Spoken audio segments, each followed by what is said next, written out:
જોઈ રહ્યા છો નિર્માણ ન્યૂઝની વિશેષ રજૂઆત ટુ ધ પોઈન્ટ અને હું છું આપની સાથે કશિશ। દર્શક મિત્રો, જે રીતના આપણે છેલ્લા ઘણા દિવસોથી જોઈ રહ્યા છીએ કે વીજ સંકટ આવવાની સંભાવના છે, કોલસાની અછત સર્જાવાના એંધાણ વર્તાઈ રહ્યા છે, વીજ કાપ અનેક એવા વિસ્તારોમાં મૂકવાની ચર્ચાએ પણ જોર પકડ્યું છે। તો વાસ્તવિકતા શું છે? અનેક એવા નેતાઓ છે કે જેમના દ્વારા ક્લિયર કરવામાં આવ્યું છે કે કોઈ વીજ કાપ નહીં થાય, કોઈ વીજ સંકટ નહીં સર્જાય।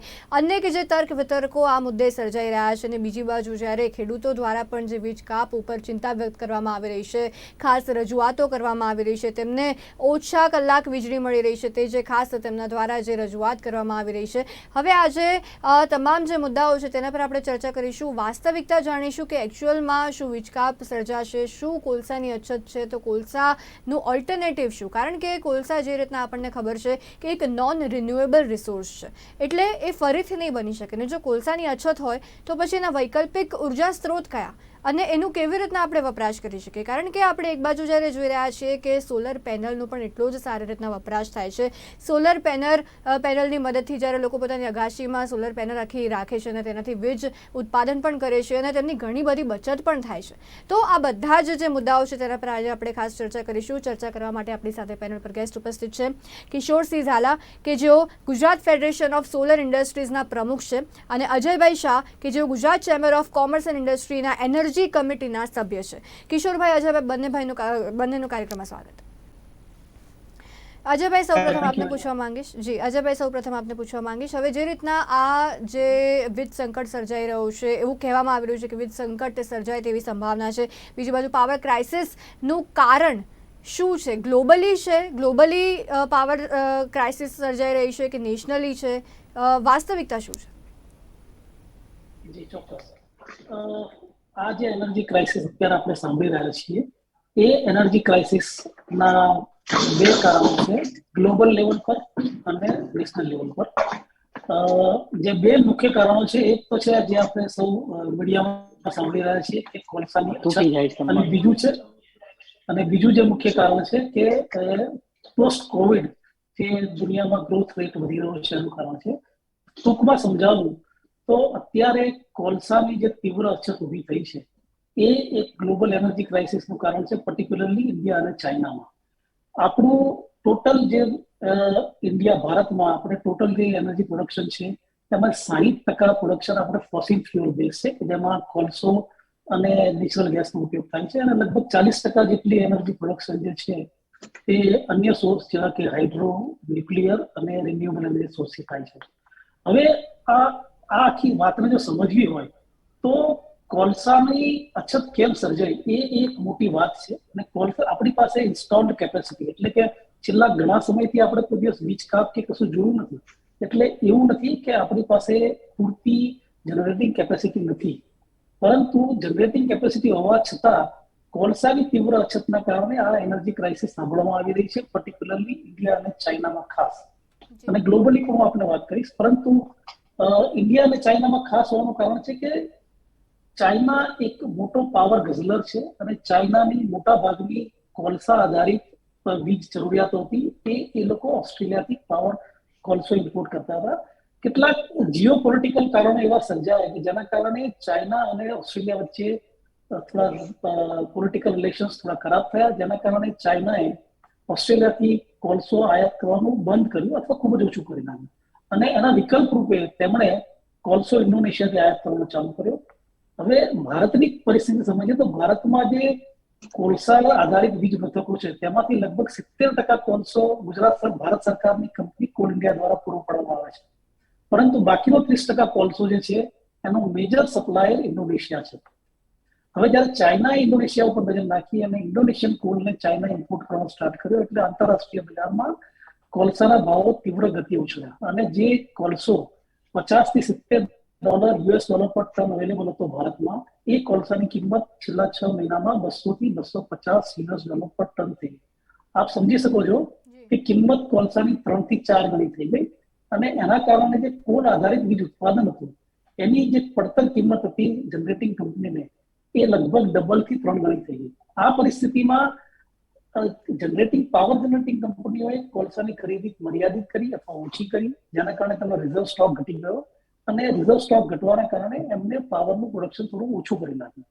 આ પાવર જનરેશન આપણી 60% જ્યારે જરૂરિયાત જે છે કુલ આધારિત પાવર સ્થાનથી પૂરી થતી હોય અને એમાં પ્રોડક્શન ઘટવાથી ચારે તરફ વીજળીની અછતની વાત સર્જાઈ રહી છે. તમને લેટેસ્ટ દાખલા આપું, છેલ્લા 7-8 દિવસના ડેટામાં હું તમને વાત કરું કે જેટલી જરૂરિયાત છે ભારતમાં અત્યારે ઉર્જાની પર દિલ્હી, એના કરતા લગભગ 4 થી 5% જેટલી ઉર્જા ઓછી જનરેટ થઈ છે. આંકડા કઈ રીતે વાત કરું તો લગભગ 640 બિલિયન યુનિટ જેટલો પાવર જોઈએ, જેની સામે 610 બિલિયન યુનિટ જેટલો પાવર જનરેટ થઈ રહ્યો છે. 4% ઓછી એનર્જીનો મતલબ છે લગભગ દિવસનો 1 કલાક power craft across the nation. પરંતુ આ આપણે અત્યારે અક્રોસ ધ નેશન નથી જોઈ રહ્યા, કારણ કે જનરેટિંગ કંપની પાસે એક ઓપ્શન છે કે કોને પાવર આપવો કોને ના આપવો. એટલે જે financially well to do state છે લાઈક ગુજરાત, એમને પાવર વધારે મળી રહ્યો છે. જે રિલેટિવલી પુઅર સ્ટેટ છે ત્યાં પાવર ઓછો જઈ રહ્યો છે. એના કારણે હજી ગુજરાતમાં એટલી બધી એનર્જી ક્રાઇસ નથી, પરંતુ કેટલાક રાજ્યો એવા છે કે જેમાં એનર્જી ક્રાઇસ છે. એટલે જે કોલસાના ચાઇના અને ઓસ્ટ્રેલિયાના જે સંબંધો છે એનું એક મોટું કારણ છે કોલસાના આંતરરાષ્ટ્રીય ભાવમાં વધારો થવાનું, અને એ ભાવના કારણે જનરેટિંગ કંપની પાવરનું જનરેશન થોડું ઓછું કર્યું છે. આપણી પાસે પૂરતી કેપેસિટી છે, પરંતુ કોલસાના તીવ્ર ભાવ વધારાને કારણે આ કોલ સર્જિત વીજ કટોકટી છે જે આપણે અત્યારે આપણા માથે જળોમી રહી છે. કિશોરભાઈ, આપની પાસે આવવા માંગીશ. તો જે રીતના અજયભાઈ દ્વારા કહેવામાં આવી રહ્યું છે કે કોલસાના ભાવ વધારાને કારણે તેની અછત સર્જાઈ છે, પરંતુ જેમ આપણે બધા જાણીએ છીએ કે કોલસો એક નોન રિન્યુએબલ એનર્જી રિસોર્સ છે, એટલે કે કોલસાનું કેટલું પ્રમાણ હજી આપણી પાસે હાલ ઉપસ્થિત છે કે આપણને મળી શકે છે, અને તેના વૈકલ્પિક ઉર્જા સ્ત્રોત કયા? Thank you madam. પહેલી વાત તો કે કોલસાની અછત છે એ તો ખૂબ જ સત્ય હકીકત છે. સાથે સાથે કોલસાની પ્રાઇસ માત્ર ને માત્ર કોલસાની પ્રાઇસ નથી વધી, પણ ઇન્ટરનેશનલ લેવલે કન્ટેનર જે માનો કે એક કન્ટેનરનું શિપમેન્ટ $1,000 હતા, આજે એ જ કન્ટેનરના $10,000 કન્ટેનર થઈ ગયા છે.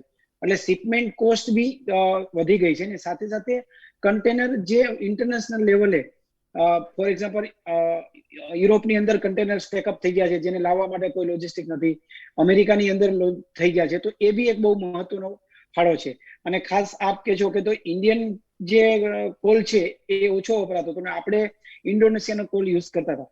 હવે જોગાનો જોગ આપ કરો કે આ ટ્રેડિશનલ એનર્જી સ્ત્રોત છે જે ક્યારે ને ક્યારે તો એનું ખતમ જ થઈ જવાનું છે. આના વૈકલ્પિક જે વિકલ્પો છે જેને રિન્યુએબલ એનર્જી કહેવામાં આવે છે, એમાં ખાસ કરીને hydro power plant, wind power plant, solar power plant, આ ઉપરાંત ટાઇડલ એનર્જી કહેવામાં આવે છે, જે દરિયાની અંદર મોજા આવે છે એમાંથી આપણે એનર્જી ઉત્પન્ન કરીએ છીએ. પણ આ બધાની અંદર જો ઇઝી વપરાશ માટે આપણે એનર્જી સ્ત્રોત તરીકે લઈએ રિન્યુએબલ એનર્જી સ્ત્રોત, તો અત્યારે બે સ્ત્રોત એને આપણે ગુજરાતની અંદર સારી રીતે યુઝ કરી શકીએ છીએ. જેમાં પહેલું છે સોલાર અને બીજું છે વિન્ડ.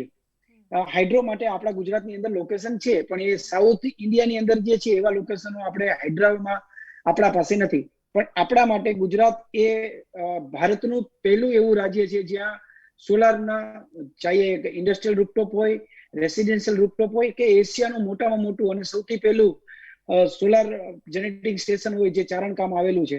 તો વૈકલ્પિક વિકલ્પો તરીકે આપણે સોલારને અત્યારે પહેલો પ્રેફરન્સ આપીએ છીએ, અને સોલારમાં સારું એવું અહીં ડેવલપમેન્ટ છે. અને સોલાર એનર્જી છે એ ખૂબ સસ્તી છે એનર્જી, કારણ કે એનો કોઈ O&M કોસ્ટ નથી. અને હાલમાં જ આપ જાણો છો એ પ્રમાણે ગુજરાત સરકારે 4,000 લોકોને 2,500 ગીગાવોટ એટલે 2.5 ગીગાવોટ એટલે કે 2500 મેગાવોટના PPA કરેલા, જે માત્ર ને માત્ર ₹2.83 ભાવે ₹2.83 પર યુનિટ, પણ કોઈ કારણોના કોઈ સમસ્યા અથવા તો કોઈ અણસમજણના કારણે એ PPA કેન્સલ કરેલા છે. તો આમાંનું એક કારણ આ સ્થિતિની અંદર જો આટલી સસ્તી વીજળી સરકારશ્રીને સોલારમાંથી મળતી હોય તો આ સારામાં સારો વિકલ્પ છે, અને સરકારે એના ઉપર ફરીથી વિચારણા કરવી જોઈએ.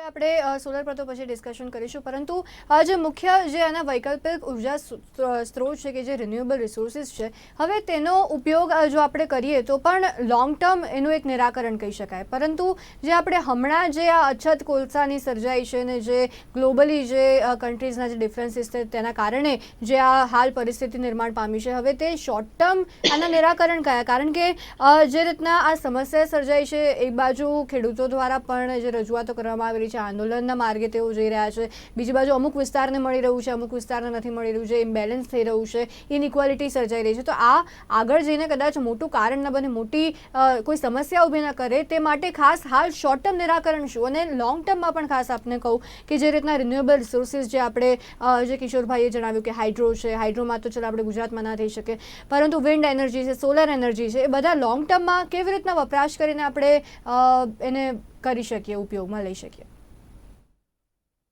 એનર્જી ક્રાઇસિસને અત્યારે એનર્જી ક્રાઇસિસ હોવાના કારણે આપણે શું ચર્ચા કરી રહ્યા છીએ, એના સોલ્યુશન શું? એ સોલ્યુશન્સ બે પ્રકારના હોઈ શકે. એક short term solution, immediate requirement, અને બીજું છે લોંગ ટર્મ રિક્વાયરમેન્ટ અથવા લોંગ ટર્મ સોલ્યુશન્સ.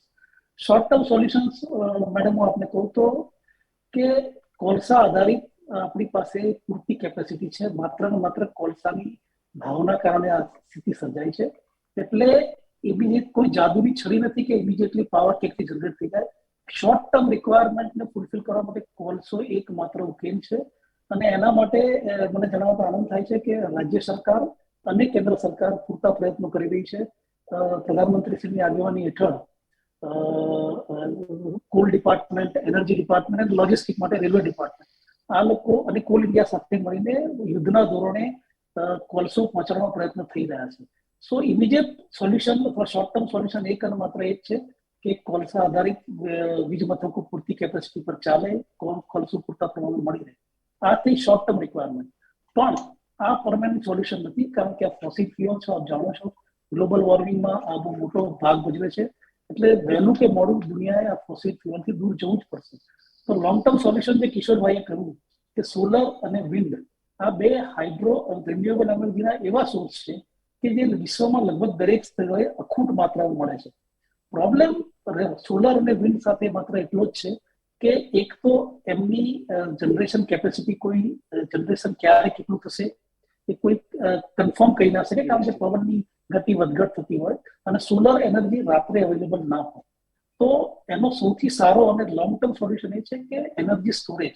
દુનિયામાં અત્યારે એનર્જી સ્ટોરેજ પર એટલું બધું કામ ચાલી રહ્યું છે કે મને વિશ્વાસ છે કે આવતા 4 થી 5 વર્ષની અંદર એવા બે પાથ બ્રેકિંગ ઇનોવેટિવ સોલ્યુશન મળશે જેના કારણે energy storage cheaper, affordable energy solution મળી શકશે.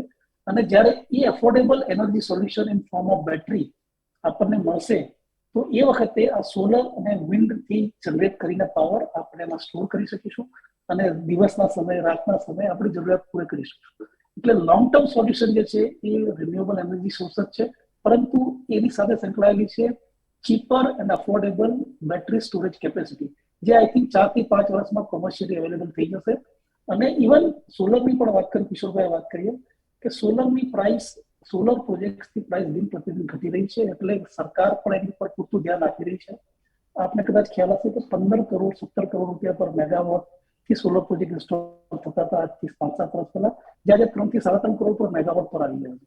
એટલે કેપિટલ કોસ્ટ ખૂબ ઓછી છે, રેગ્યુલર ફ્યુઅલ કોઈ રિક્વાયરમેન્ટ નથી, અખૂટ માત્રામાં એનર્જી અવેલેબલ છે. એટલે સોલર અને વિન્ડ આ બે એવા રિન્યુએબલ એનર્જી સોર્સિસ છે કે જે સમગ્ર દુનિયાની એનર્જી રિક્વાયરમેન્ટ પૂરી કરી શકે એમ છે. જરૂર છે માત્ર અફોર્ડેબલ અને reliable energy storage solution for long term. જી કિશોરભાઈ, હવે સોલર એનર્જીની જ્યારે આપણે વાત કરી રહ્યા છીએ, અનેક લોકો આપણે જ્યારે જોતા હોઈએ છીએ કે પોતાની અગાસીમાં સોલર પેનલો ગોઠવીને ખાસ સોલર પેનલથી પોતાની જે વીજળીનું ઉત્પાદન કરે છે અને તેમને ઘણી બધી આર્થિક રીતે પણ રાહત એનાથી થાય છે. કારણ કે એક બાજુ આપણે જ્યારે હાલની પરિસ્થિતિ જોઈએ તો મોંઘવારી તો નડી જ રહી છે, અને બીજી બાજુ જ્યારે ઇલેક્ટ્રિસિટીની જે કંપની છે તેઓ પણ બહુ જ મોટા પ્રમાણમાં મોંઘા બિલ વસૂલ કરતા હોય છે લોકો પાસેથી. તો આ એક સારું વૈકલ્પિક એનર્જી સ્ત્રોત તો બિલકુલથી કહી શકાય. તો સોલર પેનલ જ્યારે લોકોને તેનો ઉપયોગ કરવો હોય અને તેમને તેમના ઘરે ખાસ વીજળી ઉત્પાદન કરવું, તો તે પ્રોસેસ શું હોય છે? બેન, આપને ખાસ જણાવવાનું કે આખા ભારતની અંદર ગુજરાત રાજ્યમાં રેસિડેન્શિયલ સોલાર માટે બહુ જ અગ્રેસિવ છે. અને ભારતની અંદર સૌથી વધારે રેસિડેન્શિયલ સોલાર રૂફટોપ લાગેલા હોય તો એ ગુજરાતની અંદર છે. હાલમાં જ આપણને ખબર છે કે જે 600 મેગાવોટનું residential solar rooftop policy Gujarat ગવર્મેન્ટે લગાવેલી, એમાં 20% થી લઈને 40% સુધીની subsidy Gujarat government residential solar rooftop માટે લાવેલા. અને જે 600 મેગાવોટ હતી એની કેપેસિટી અત્યારે વધારી અને 750 મેગાવોટ સુધી લઈ ગયા છે. એટલે કે જે પોલિસી જે છે એ સેમ ચાલુ રાખેલી છે, પણ એની અંદર અત્યારે પ્રેક્ટિકલ પ્રશ્ન આવેલા છે જેની ઉપર સરકારે ખાસ વિચારવું પડશે રેસિડેન્શિયલ સોલાર રૂફટોપમાં, કે પ્રાઇસ એ આજથી 2 વર્ષ પહેલાની જ પ્રાઇસ રાખેલી છે. એ ઉપરાંત અત્યારે પ્રાઇસ વધી ગઈ છે અને સબસિડી ઉપરાંત જે વિક્રેતાઓ એટલે કે વેચાણ કરનારાઓને જે પરિસ્થિતિ આવેલી છે કે જીએસટી પેલા 8.9% હતું, જે અત્યારે 13.8% થઈ ગયું છે. તો એ 5% જીએસટી નો કોઈ ગવર્મેન્ટ અથવા તો કોઈ કસ્ટમર આપતા નથી, અને આ ઉપરાંત પ્રાઇસ વધી ગઈ છે. એટલે લોકોને સોલાર લગાવવા છે, પણ જે એજન્સી ગવર્મેન્ટે ઓથોરાઇઝ કરેલી છે એ એજન્સીને પ્રાઇસમાં બી નથી પરવડતું અને નુકસાનમાં થઈ રહ્યો છે. એટલે સરકારે એ સબસિડી વિશે અને પ્રાઇસ વિશે અને જે જીએસટી વધી ગઈ છે એના વિશે વિચારવું પડશે. આ ઉપરાંત જે આપ કહો છો કે રેસિડેન્ટમાં ઘરે ઘરે પહોંચે, તો એની એક લિમિટ છે. કારણ કે અગાસીની એક સાઈઝ હોય છે, એ અગાસીમાં તમારી એટલે કે તમે 10 કિલોવોટનું કનેક્શન છે, પણ તમારી 10 કિલોવોટ તમે કરી નથી શકતા. અને 80% શહેરની અંદર વસતા લોકો ફ્લેટમાં રહેતા હોય છે. તો ફ્લેટમાં રહેતા લોકો આ પોલિસીનો બેનિફિટ લઈ નથી શકતા. એના માટે થઈને જે small scale solar distributed scheme આવેલી, એટલે કે 500 કિલોવોટ થી લઈને 4 મેગાવોટ સુધીની કોઈ પણ વ્યક્તિ ગવર્મેન્ટ સાથે 25 વર્ષના પીપીએ કરાર કરી શકે અને ₹2.83 માટે કરી શકે. અને ગુજરાતનું પહેલું રાજ્ય એવું હતું જ્યાં 10,000 કરોડનું ઇન્વેસ્ટમેન્ટ થવાનું હતું અને આશરે 12,000 લોકોએ આમાં ભાગ લીધેલો હતો. અને 4,000 ઇન્વેસ્ટરોને, ખેડૂતો અને રોકાણકારોને આ પોલિસીનો બેનિફિટ થઈ અને 2500 મેગાવોટ સુધીની વીજળી ગુજરાત રાજ્યને આપવાના હતા. અને એમાં ઘરે ઘરે માત્ર ઘરે ઘરે એનર્જી પહોંચી શકતી હતી. અને ખેડૂતોનો જો મોટો બેનિફિટ હતો, જે અત્યાર સુધીમાં ક્યારેય નહોતો થયો, કે ગ્રામ્ય લેવલે આ પ્રોજેક્ટ લાગવાના હતા અને જે ટ્રાન્સમિશન લાઈન લોસ થઈ જવાના હતા એ લોસ નીકળી જવાના હતા અને ખેડૂતો એની જગ્યામાં આ પ્રોજેક્ટ લગાવી શકવાના હતા. અને એ બેનિફિટ એ થાત કે ખેડૂતોને અત્યારે જે મોટી આપને સમસ્યા, જે મોટામાં મોટી સમસ્યા છે કે ઉદ્યોગોને વીજળી મળે છે અને વીજ કાપ, ખેડૂતો સાથે વીજ કાપ કરવામાં આવે છે, તો આની પાછળનું કારણ એ છે કે ખેડૂતોને જે વીજળી આપવામાં આવે છે એ ખૂબ જ નહીવત ભાવે, એટલે કે 50 પૈસા પર યુનિટના ભાવે આપવામાં આવે છે, અથવા તો મંથલી 700 રૂપિયાના ભાવથી આપવામાં આવતા હોય છે વપરાશ. તો સરકારનો એવો અભિગમ હોય છે કે ભાઈ ત્યાં તો એકદમ આપણે વીજળી સસ્તી આપીએ છીએ અને નુકસાનમાં આપીએ છીએ, અહીંયા વીજ કાપ જલ્દી મૂકવામાં આવે છે. તો એ આ SSDSP સ્કીમ એટલા માટે જ લાવવામાં આવી હતી કે ખેડૂતોને વીજળી મળી રહે અને 2500 મેગાવોટ સુધીની આપવામાં આવી હતી. પણ કોઈ જૂની સરકાર, એટલે કે સરકાર એને છે પણ જૂની મંત્રીમંડળની અંદર કોઈ કારણોસર એ બધા જ પીપીએ કેન્સલ માટે આપેલા હતા, જેમાં 2600 લોકો એટલે કે 2500 લોકોએ અંદાજે 1500 મેગાવોટની જે કેન્સલ કરેલી છે એને ફરીથી ચાલુ કરે. અને સબસિડી હવે તો એવું પરિસ્થિતિ થઈ છે કે જીએસટી ના ભાવ વધી ગયા છે. પેલા 8.9 જીએસટી હતી ને અત્યારે 13.18 જીએસટી થઈ ગઈ છે. એટલે જીએસટી ની અમાઉન્ટ જ એટલી આવવાની છે કે સબસિડી કરતા જીએસટી ની અમાઉન્ટ વધારે થઈ જાય છે. અને 10,000 કરોડનું જે ઇન્વેસ્ટમેન્ટ ગુજરાત ગવર્મેન્ટને થવાનું હતું અને 10,000 એકરની અંદર આ પ્રોજેક્ટ લાગવાના હતા, જે વર્લ્ડ રેકોર્ડ બની શકે રિન્યુએબલ એનર્જીની અંદર, અને એ બી માત્ર 18 મહિનાના ઓછા ગાળામાં. તો સરકારને તમારા માધ્યમથી કહેવા માંગીએ છીએ કે ઘરે ઘરે વીજળી પહોંચી શકે, ખેતરે ખેતરે વીજળી પહોંચી શકે અને દરેક કારખાનાઓને વીજળી મળી શકે. માન લો કે રાત્રે વીજ કાપ તમે મૂકો છો તો ખેડૂતોને શું કરવાનું? ખેડૂતોને અત્યારે પરિસ્થિતિ એ થઈ ગઈ છે, મળવાની નથી. અત્યારે નહીં વિચારો તો 5 વર્ષ પછી કે 2 વર્ષ પછી બી આ જ પ્રશ્ન આવવાનો છે. એનું સોલ્યુશન માત્ર ને માત્ર સૌર્ય ઉર્જા છે અને એ બી SSDSP સ્કીમ જ છે. તો એને ફરીથી ચાલુ કરવી જોઈએ અને એમાં સબસિડી વિશે સરકારે બહુ પ્રાથમિકતા આપી અને કરવો જોઈએ. કારણ કે આપણે વાઇબ્રન્ટ ગુજરાત કરીએ છીએ અને વાઇબ્રન્ટ ગુજરાતમાં આપણે ઇન્વેસ્ટમેન્ટ લાવવાની વાત કરીએ છીએ. તો આ એક જે ઇન્વેસ્ટમેન્ટો કરી ચૂકેલા, જેમને MOU નથી કરેલા પણ એગ્રીમેન્ટ કરેલા છે, અને ઇતિહાસમાં કદાચ પહેલી વાર બને કે એગ્રીમેન્ટને આપણે કેન્સલ કરવા માટે અરજીઓ મંગાવેલી હોય. હજી બી ગુજરાતના જર્કના નિયમ પ્રમાણે બધા લોકોએ માત્ર અરજી કરેલી છે પીપીએ કેન્સલ કરવાના, પણ કોઈના પીપીએ કેન્સલ થયા નથી. તો ફરીથી હું આપના માધ્યમથી ગુજરાત સરકારને વિનંતી કરું છું કે આ 4000 લોકો એટલે કે 2500 મેગાવોટની જે પીપીએ થયા હતા એને પાછા ફરીથી ચાલુ કરવામાં આવે અને 18 મહિનાની અંદર આ બધા જ પ્રોજેક્ટ પૂરા થઈ જાય તો ગુજરાત સરકારને વીજળી ક્ષેત્રે જે આપને ખબર હશે પીએમ કુસુમ યોજના, જે વડાપ્રધાનની યોજના છે, પીએમ કુસુમ યોજના એને કહેવાય છે, એ આપણા ગુજરાતની અંદર લાગુ થઈ શકે અથવા તો આ એસએસડીએસપી ના માધ્યમથી આપણે ખેડૂતોને વીજળી પૂરી પાડી શકીએ. જી અજયભાઈ, આપ આના પર કંઈ કહેવા માંગશો? કિશોરભાઈ, આપ જાણો છો કે small scale distributor solar policy છે, આપણે ખૂબ સરસ વાત કરી અને એમાં અનફોર્ચ્યુનેટલી કેટલીક ગેરસમજના કારણે સરકારે વન ટાઈમ એક્ઝિટ ઓપ્શન આપ્યો અને એમાં 2500 મેગાવોટમાંથી લગભગ 1500 મેગાવોટ જેટલા લોકો એક્ઝિટ થઈ ચૂક્યા છે. હવે આપણા ગુજરાત સોલર ફેડરેશનના આપણા સૌના સહિયારા પ્રયત્નથી આપણે વારંવાર સરકારે રજૂઆત કરી છે. તો આ ટીવીના ટોકશોના માધ્યમથી કિશોરસિંહ આપણે એ પણ સરકારને રજૂઆત કરવી જોઈએ કે જેમ વન ટાઈમ એક્ઝિટ ઓપ્શન આપ્યો એમ જો સબસિડીના બાબતે એ લોકો કંઈક પોઝિટિવ વિચારતા હોય તો વન ટાઈમ એન્ટ્રી ઓપ્શન પણ ખોલવો જોઈએ, કારણ કે 1500 મેગાવોટના લગભગ 2500 જેટલા રોકાણકારોને હજી પણ આ પ્રોજેક્ટ્સમાં ઇન્ટરેસ્ટ છે, એમને ફરી આવવું છે. જો સબસિડીનો મામલો સોલ્યુશન કંઈક આવતું હોય તો વન ટાઈમ એક્ઝિટ ઓપ્શન આપ્યો તો સરકારે જેમ ફરીવાર વન ટાઈમ એન્ટ્રી ઓપ્શન પણ આપશે તો ગુજરાતમાં તો એટલીસ્ટ ભવિષ્યમાં આવી વીજ કટોકટી ઊભી થવાની શક્યતા બહુ ઘટી જશે.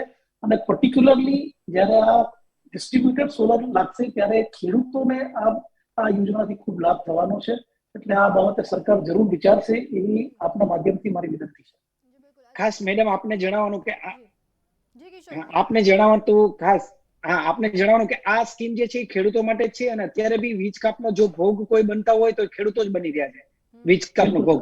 અને સોલાર સ્કીમ જે છે એ ગામડા લેવલે થવાની હતી જેનાથી રોજગાર ઉભો થવાનો હતો. અને અમે અત્યારે હાલના આપણા નવનિયુક્ત મુખ્યમંત્રી શ્રી ભૂપેન્દ્રભાઈ પટેલ સાહેબને મળેલા છીએ, નવા આપણા ઉર્જા મંત્રી શ્રી કનુભાઈ અને રાજ્ય કક્ષાના મંત્રી શ્રી મુકેશભાઈને બી અમે રજૂઆત કરેલી છે અને એમને ખૂબ સારો હાલ પૂરતી હકારાત્મક વલણ કરેલું છે. અને આ ઉપરાંત એમને રાજ્ય લેવલે અલગ અલગ અધિકારીઓ સાથે અને અલગ અલગ વિભાગો સાથે મિટિંગો ચાલુ છે. અને અમે આપના માધ્યમથી કહીએ છીએ કે સોલારને પ્રાથમિકતા આપવામાં આવે, કેમ કે એ માનનીય મુખ્ય આપણા વડાપ્રધાન શ્રીનું એક સપનું છે, એમના માનનીય વડાપ્રધાનનું સપનું છે અને દેશની એક રિક્વાયરમેન્ટ છે કે જો રિન્યુએબલ એનર્જીને પ્રાથમિકતા નહીં આવે તો આવનારા સંજોગોમાં બહુ મોટા બ્લેકડાઉનની તૈયારી રાખવી પડશે. અને ખાસ કરીને આપને એ કહેતા એ જણાવવાનું કે હાઇડ્રો કાર્બન એનર્જીનો બી એક મોટો પાયે મતલબ મોટા કોર્પોરેટ ગ્રુપ હાઇડ્રોજન એનર્જીમાં બી હવે ઝંપલાવી રહ્યા છે. પણ હાઇડ્રોજન એનર્જીની સાથે સાથે બી એને ચાર્જ કરવા માટે બી સોલાર એનર્જી અને વિન્ડ એનર્જીની જરૂરિયાત છે જ. તો આનો લોંગ ટર્મ જે કોઈ પણ ઓપ્શન હોય તો એ માત્ર ને માત્ર રિન્યુએબલ એનર્જી છે અને એમાં બી સોલાર, વિન્ડ અને હાઇડ્રો. બિલકુલ. તો દર્શક મિત્રો, ખાસ જ્યારે આપણે ચર્ચા કરી છે કે જ્યારે કોલસાની અછત સર્જાઈ રહી છે, હાલ જે રીતના કોલસાના ભાવ વધી ગયા છે એટલે વીજ કાપનું સંકટ સર્જાઈ શકે તેવા પણ એંધાણ જ્યારે વર્તાઈ રહ્યા હોય, અમુક જે ખાસ ખેડૂતોની જ્યારે કમ્પ્લેન્સ હોય કે તેમને પૂરતા પ્રમાણમાં વીજ નથી મળી રહ્યું, તો બિલકુલથી આના જે ખાસ જે વૈકલ્પિક ઉર્જા સ્ત્રોત છે એટલે કે જે ઓલ્ટરનેટિવ સોર્સિસ છે એનર્જીના કે જેની મદદથી આપણે વીજળીનું ઉત્પાદન કરી શકીએ, ઓછી મહેનતમાં ઓછા ભાવે આપણે જ્યારે વધુ પ્રમાણમાં જ્યારે વીજળી ઉત્પાદન કરી શકીએ, ખાસ કરીને જ્યારે રિન્યુએબલ રિસોર્સિસની મદદ હોય એટલે બિલકુલથી આપણે થોડીક ચિંતા જ ઓછી થઈ જાય, કારણ કે કોલસાની અછત એક બાજુ ભાવ વધારાના કારણે તો સર્જાય છે પરંતુ તે નોન રિન્યુએબલ રિસોર્સ છે એટલે કે આગામી સમયમાં તે ખત્મ તો થવાનું છે પરંતુ હજી તેને વાર છે. પરંતુ બિલકુલથી જ્યારે આવી જ્યારે સમસ્યા સર્જાતી હોય છે ત્યારે તેનું લોંગ ટર્મ નિરાકરણ એ જ હોય છે કે આપણે રિન્યુએબલ રિસોર્સિસ તરફ વળીએ અને બિલકુલથી કેન્દ્ર સરકાર, રાજ્ય સરકાર આના પર પૂરેપૂરા પ્રયાસો કરે, સોલર એનર્જીની મદદથી વીજ ઉત્પાદન માટે લોકોને પ્રોત્સાહન આપે, લોકો માટે એવી યોજનાઓ બહાર પાડે કે બિલકુલથી એનાથી લોકો પણ પ્રોત્સાહિત થઈને પ્રેરણા લઈને આગળ વધી શકે અને તેના તરફ વળી શકે. અજયભાઈ, કિશોરભાઈ બંને આપનો કિંમતી સમય ફાળવીને કાર્યક્રમમાં જોડાયા, આપનો ખૂબ આભાર. દર્શક મિત્રો, ટુ ધ પોઈન્ટમાં બસ આટલું જ. અવનવા વિષયો સાથે ફરી મળીશું, ત્યાં સુધી કશિશને આપશો રજા. નમસ્કાર.